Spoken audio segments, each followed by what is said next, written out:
ليس طقسا من طقوس المجاملة التي يفرضها البروتوكول أو مجرد مصافحة، فما بين المغرب وليبيا أعمق، تاريخ وروابط عريقة وتنسيق يشمل مجالات متعددة ورغبة في توطيد العلاقات وارتياد قطاعات جديدة للتعاون.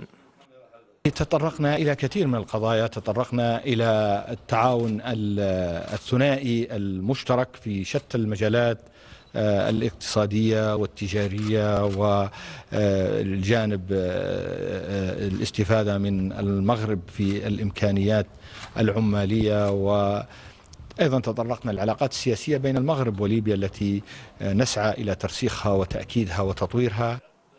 الاتحاد المغاربي كان أيضا محل تباحث بين الجانبين، حيث أعرب عن تشبثهما بتفعيل مشروع المغرب العربي في أقرب الآجال.